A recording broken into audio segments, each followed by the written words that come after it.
Halo warga sipil sekalian dimanapun kalian berada, bagaimana kabarnya? Semoga sehat selalu.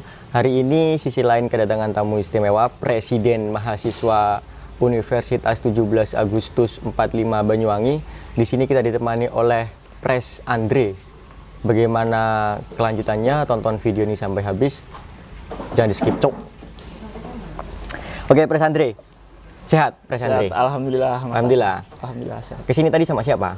Sama kawan-kawan sih. Sama didamping sama Pres Fahmi. Oh begitu, iya. Kemarin Pres Fahmi habis dari sisi lain. Oh datang juga ke sini? Iya, sisi lain. Nah, ya sama lah, kita bahas-bahas masalah bagaimana gerakan mahasiswa hari ini kan kira-kira begitu.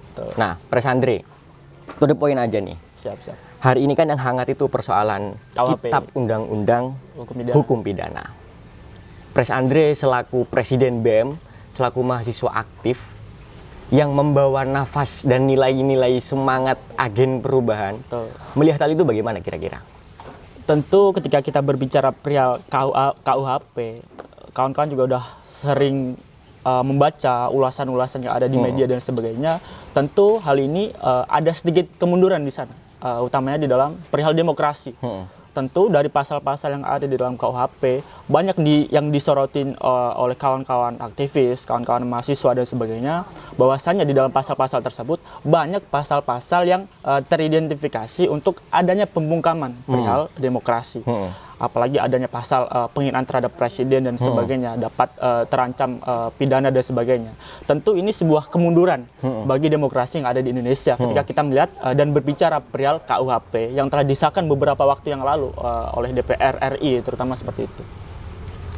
Nah, apa sih yang kira-kira menjadi kontroversi perihal KUHP? Bukannya pemerintah mengklaim bahwa undang-undang KUHP ini menurut pemerintah kita sudah cukup bagus kan begitu kan, karena membawa visi harmonisasi. Betul.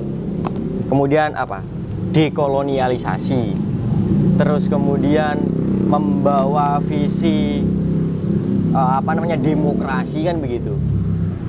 Apakah hal itu visi pemerintah dengan fakta di lapangan tidak sesuai begitu?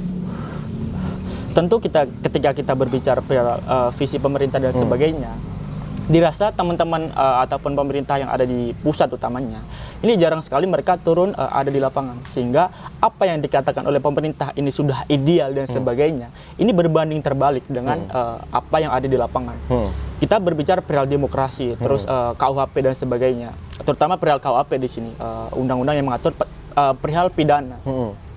Tentu seringkali di dalam pasal-pasal pemidanaan ini ada beberapa pasal yang digunakan untuk pembungkaman kasar seperti itu ketika kita berbicara tentang bebasnya berbicara lah ya. Di dalam pasal-pasal tersebut terindikasi dari teman-teman mahasiswa yang mengkaji dan sebagainya, ini ada sebuah kemunduran. Berbicara perihal KUHP itu di dalam pasal penghinaan terhadap pemerintah, presiden dan sebagainya, ini dapat dikenakan pidana kurang lebih 2 tahun apa berapa, saya lupa rincinya seperti apa. Namun di situ betul memang tidak dijelaskan, dan juga pasal tersebut bisa digunakan ketika diadukan oleh seseorang yang melaporkan. Namun seringkali ketika faktanya di lapangan, hal ini digunakan untuk membungkam adanya oposisi, adanya kawan-kawan aktivis mahasiswa yang melakukan pengkritikan terhadap pemerintah. Ini akan menjadi momok terhadap orang-orang yang mengkritisi pemerintah itu sendiri. Dengan adanya pasal tersebut, otomatis kawan-kawan mahasiswa yang demo dan sebagainya ini akan ketakutan ketika mereka hendak menyuarakan apa aspirasi mereka. Karena berbicara perihal di dalam pasal tersebut, utamanya di dalam penghinaan terhadap presiden, terus instansi pemerintah, ini tidak dijelaskan secara rinci. Sehingga rawan sekali adanya bahasanya itu, pasal karet. Bisa kena siapa saja. Orang yang dalam niatnya pun tidak untuk menghina pemerintah, konteksnya untuk mengkritik, namun dipelesetkan dengan bahasa-bahasa sarkas dan sebagainya. Ketika orang-orang yang di sekitar pemerintah ada rasa ketersinggungan, mereka bisa melaporkan itu menggunakan pasal tersebut, sehingga tidak elok ketika itu dikorelasikan dengan adanya demokrasi. Tentu ini sebuah kemunduran bagi demokrasi yang ada di Indonesia. Tentu kawan-kawan yang pertama itu pembungkaman terhadap oposisi, kawan-kawan mahasiswa, aktivis-aktivis mahasiswa ketika hendak melakukan demonstrasi dan sebagainya. Kemudian di KUHP juga dibahas juga adanya ajaran-ajaran di luar Pancasila, Marxisme dan sebagainya tidak dibolehkan. Terus adanya perihal kumpul kebo dan sebagainya, yang mana notabene di dalam pasal tersebut persis dengan pasal penghinaan terhadap presiden, pasal delik aduan dan sebagainya. Adanya delik aduan dan sebagainya. Pasal tersebut bisa digunakan ketika diadukan oleh istri, suami ataupun orang tua. Namun secara psikologis pasal tersebut tidak mungkin bisa diterapkan. Kita berbicara perihal realitanya saja, tidak berbicara perihal teori. Orang tua mana yang dia rela untuk mengadukan anaknya ke dalam penjara, ke dalam menggunakan kasus dan pasal tersebut. Secara psikologi itu tidak mungkin bisa diterapkan. Nah, makanya sia-sia ada pasal tersebut. Buat apa digunakan dan ditambahkan di dalam KUHP? Itu dari pandangan saya dan beberapa kajian dari teman-teman mahasiswa. Jadi tidak ada efektif dan efisiennya pasal tersebut diadakan. Justru akan menjadikan pasal tersebut pasal karet. Seperti itu sih pandangan dari teman-teman mahasiswa. Artinya KUHP ini dipandang urgensinya nggak ada. Apa yang membuat situasi dan kondisi darurat sehingga hal ini tetap disahkan, kan begitu? Betul. Urgensinya emang nggak ada. Kita sepakat dengan adanya KUHP. Kita berbicara rekolonialisasi, kan seperti itu. Namun dengan adanya itu, kami teman-teman mahasiswa ini tidak menolak KUHP-nya. Cuman ini kita menolak pasal-pasal kontroversial yang terdapat di dalam KUHP tersebut yang sudah disahkan beberapa waktu yang lalu oleh pemerintah. Apalagi di dalam KUHP itu menyangkut persoalan selangkangan, kan begitu kira-kira, perzinahan dan sebagainya. Lalu perzinahan ini menggunakan perspektif apa, kan begitu? Zina kan hanya ada di dalam agama tertentu, agama mayoritas masyarakat kita kan. Agama apa kira-kira itu? Tidak usah lah disebutkan. Oh iya. Nah, lalu bagaimana dengan warga negara yang mungkin memilih keyakinannya untuk tidak beragama? Apakah pasal tersebut digunakan?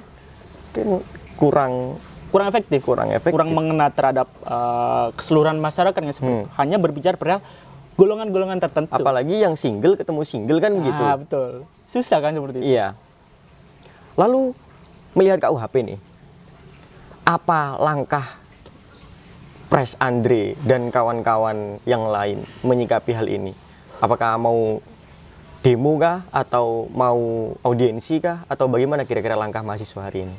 Kalau untuk berbicara langkah teknis dan sebagainya, tentu banyak cara yang bisa kawan-kawan aktivis, kawan-kawan mahasiswa ataupun masyarakat lainnya yang bisa ditempuh untuk mengkritisi adanya kitab Undang-Undang Hukum Pidana yang baru saja disahkan. Namun dari teman-teman mahasiswa sendiri, langkah konkretnya seperti pada malam hari ini kita berdiskusi perihal KUHP.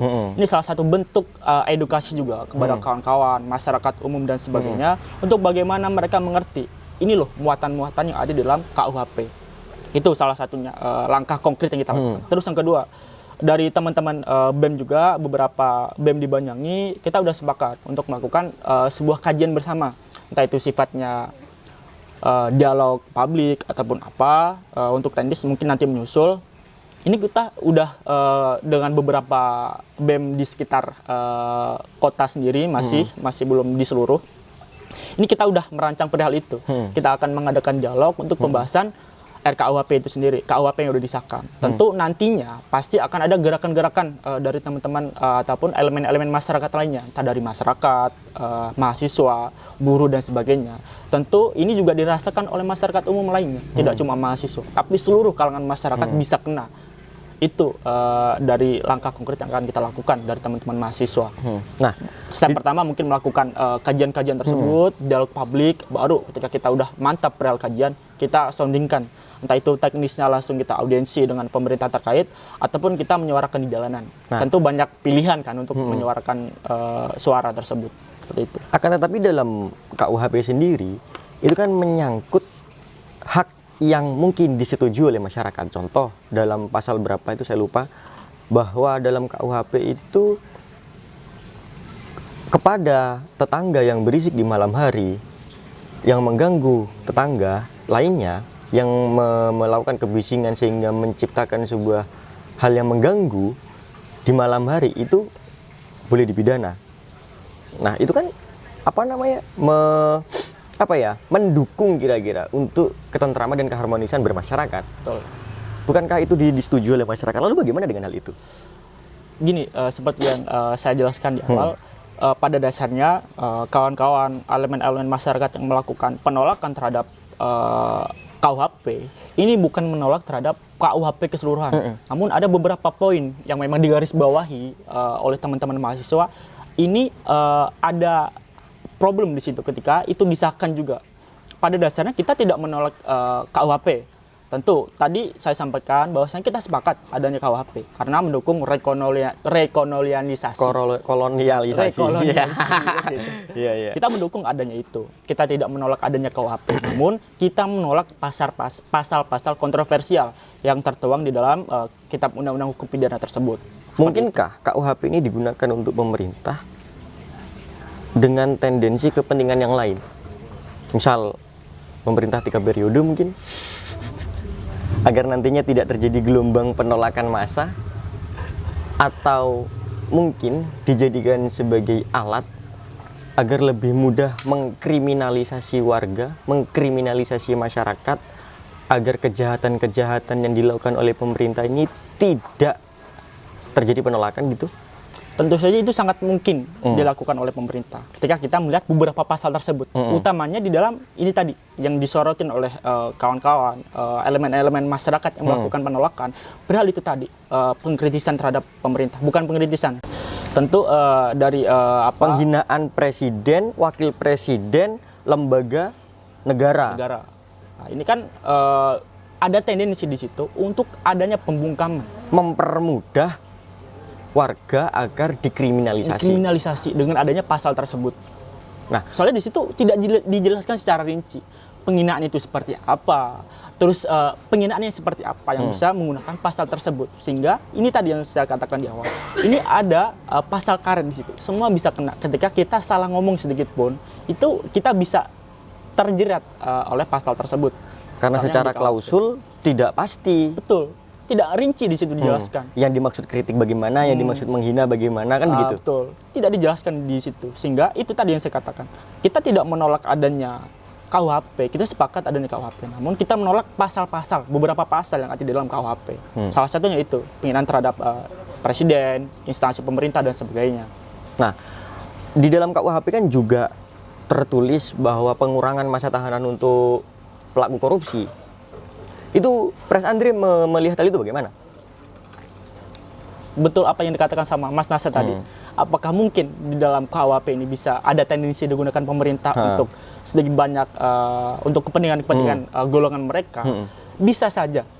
Kita ngeliat yang pertama itu tadi pasal penghinaan instansi pemerintah, presiden dan sebagainya. Kedua, perihal pemotongan masa tahanan koruptor.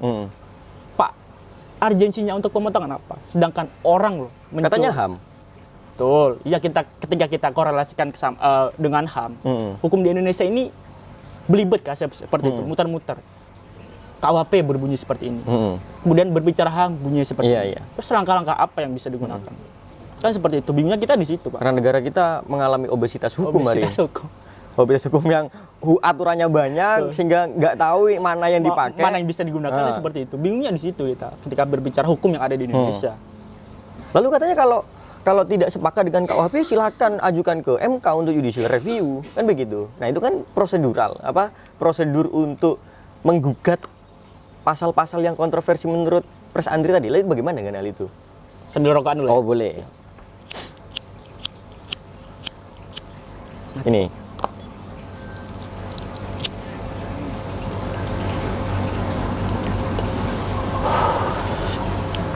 Tentu untuk mekanisme penolakan terhadap KUHP ini ada jalur pengajuan ke MK untuk judicial review dan sebagainya.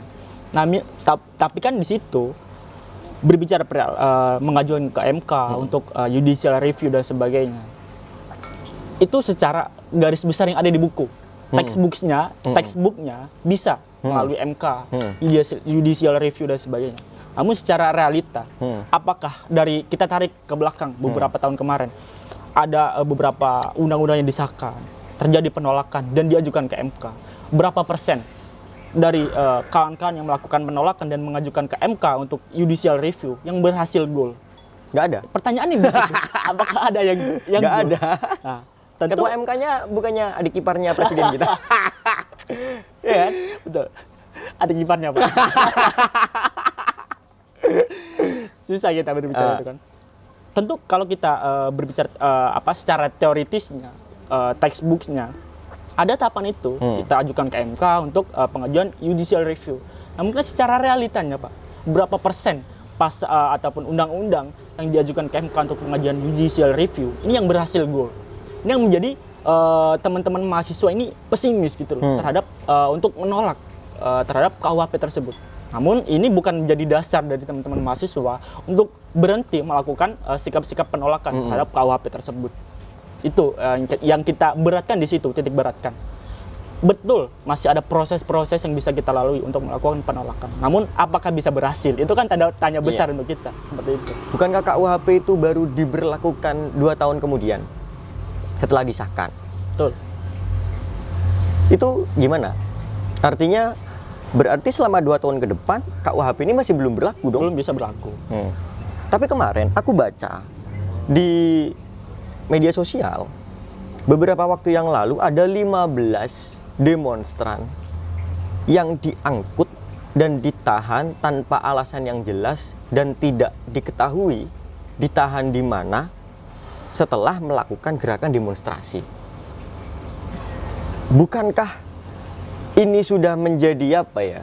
Artinya sinyal lah bagi Pres Andri dan kawan-kawan untuk tidak melakukan gerakan demonstrasi.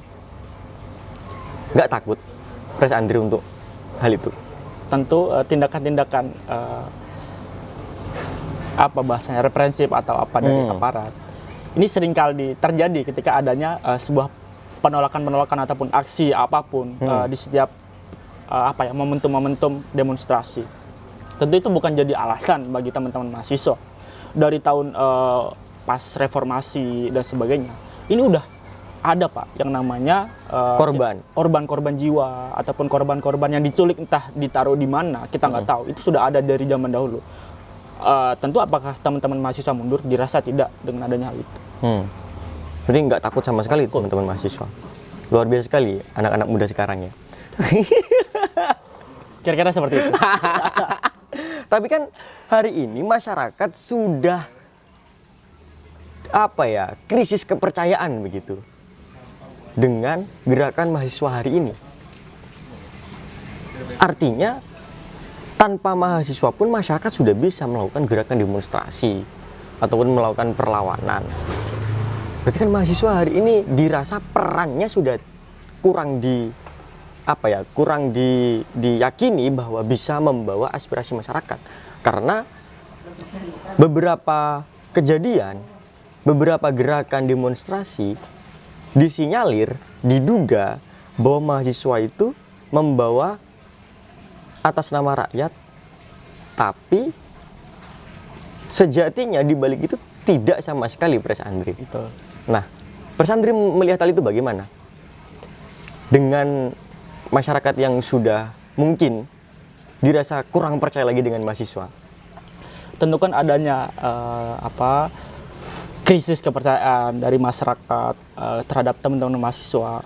Ini karena mungkin ada beberapa oknum yang menyalahgunakan kewajiban dari kawan-kawan mahasiswa untuk sedikit banyak menyuarakan aspirasi-aspirasi tersebut sebagai bahan-bahan jualan. Ini kan ulah dari beberapa oknum. Oknum, kita sebut oknum. Kita garis bawahi oknum. Jadi tidak semua gerakan-gerakan mahasiswa itu didasari atas kepentingan golongan ataupun apapun lah di situ di balik aksi tersebut. Namun pada dasarnya hakikat dari teman-teman mahasiswa itu untuk kemaslahatan masyarakat itu juga. bagaimana kita melakukan aksi, kita melakukan kajian dulu, pendekatan terhadap masyarakat. Sebagai kepanjangan lidah masyarakat kan Betul. begitu. Kepanjangan tangan dari lidah masyarakat, penyambung lidah rakyat, seperti itu. Itu dirasa apabila ada krisis kepercayaan dari masyarakat dan sebagainya. Itu ulah oknum berarti. Ulah oknum. Jadi masyarakat juga harusnya tidak bisa memukul rata seperti itu terhadap gerakan-gerakan mahasiswa. Kasihan kawan-kawan yang melakukan aksi Gerakan ataupun yang murni. gerakan yang murni untuk kepentingan masyarakat. Lalu ada pandangan-pandangan negatif dari masyarakat itu sendiri. Seperti itu. Apa gerakan mahasiswa hari ini yang sampai goal begitu? Sampai tuntas dibawa oleh kawan-kawan mahasiswa. Kita lihat Pak, pada tahun 98. Iya. Ini adalah gerakan-gerakan secara radikal oleh masyarakat, elemen-elemen masyarakat pada waktu itu. Utamanya dari Saya kira siapa yang, lembaga mana yang perlu dievaluasi ini? banyak Pak, dari institusi Polri. Begitu ya? Betul, utamanya di situ. Yang merupakan mereka garda terdepan ketika mereka melakukan pengamanan ketika ada demonstrasi dan sebagainya. Ini dirasa perlu adanya evaluasi besar-besaran terhadap institusi kepolisian yang ada di Indonesia itu sendiri.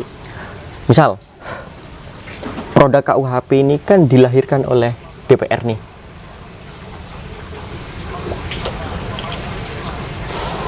Ya kan? Lalu, bukankah yang harus kita bubarkan itu adalah DPR-nya? Kan begitu kan? Harusnya sih. Agar tidak ada lahir lagi kemudian anak-anak undang-undang yang aturan-aturan yang ini yang merugikan rakyat kira begitu. Gimana? Mas Andri melihat hal itu? Kalau berbicara itu ya harusnya ketika berbicara idealnya adanya aturan-aturan yang kasar kurang bisa diterima oleh masyarakat. Bubarkan saja kalau itu memang tidak efektif. Oh begitu ya, dibubarkan saja. Kalau memang tidak efektif. Iya. Seperti itu sih. Normatif saja kita. Oh. Iya.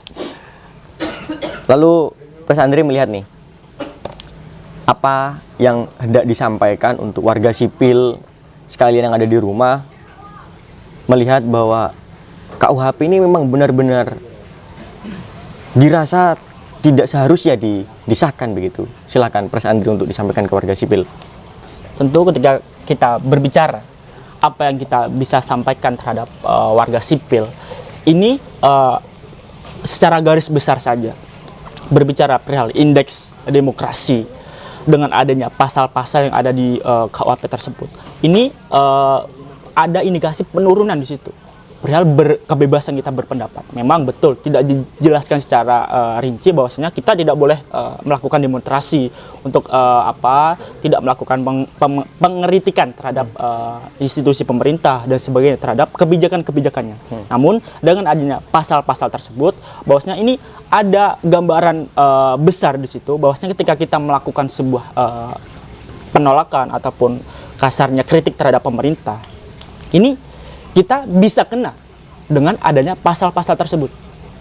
Dengan mudahnya kita bisa dijerat hukum dengan dasar itu tadi, penghinaan terhadap presiden, institusi pemerintah dan sebagainya. Ini semua bisa kena di situ, sehingga saya rasa masyarakat juga perlu sadar mengenai ancaman-ancaman ketika kita melakukan kebebasan berpendapat di situ. Kebebasan berpendapat kita udah mulai terkurang, demokrasi kita udah mulai terkikis indeksnya, sehingga kawan-kawan perlu antisipasi perihal itu. Kawan-kawan perlu menyadari bahwasannya di dalam KUHP tersebut kita bisa kena, di dalam KUHP tersebut ini mengatur hal-hal yang harusnya Sifatnya private. Seperti itu. Mungkin itu sih. Ya. Berarti memang pada prinsipnya KUHP ini harus kita tolak kan begitu? Kita tolak. Kita tidak menolak KUHP-nya. Cuma itu tadi. Pasal-pasal yang membatasi kebebasan hak secara pribadi begitu. Betul. Itu yang kita tolak. Kita tidak menolak. Sekali lagi bagi kawan-kawan yang menonton nantinya, kawan-kawan yang melakukan penolakan, pengkritikan terhadap KUHP, kita tidak menolak terhadap KUHP-nya, namun kita menolak terhadap pasal-pasal kontroversial yang ada di dalamnya, seperti itu. Ya. Terima kasih Mas Andri sudah berkenan untuk hadir di sisi lain. Semoga Mas Andri bersama kawan-kawan mahasiswa yang lain terus semangat membawa nilai-nilai keberpihakan terhadap masyarakat dan membawa harapan bahwa KUHP ini memang menyengsarakan dan membatasi hak-hak kita. Betul. Terima kasih Pres Andri atas Siap, kehadirannya. Sukses selalu. Amin, amin. Salam kepada kawan-kawan mahasiswa yang lain. Sukses selalu. Terima kasih. Dan terima kasih untuk warga sipil sekalian. Terima kasih untuk Jibon Cafe yang telah mengizinkan kami untuk podcast di sini. Tempatnya enak ya. Minumannya enak. Enak sekali minumannya. Terima kasih. Jangan lupa mampir di Jibon Cafe untuk wilayah Banyuwangi sekitarnya. Terima kasih untuk warga sipil sekalian. Sampai saya Nasa mewakili kru yang bertugas. Sampai jumpa di video selanjutnya. Terima kasih Pres Andri. Siap, Mas.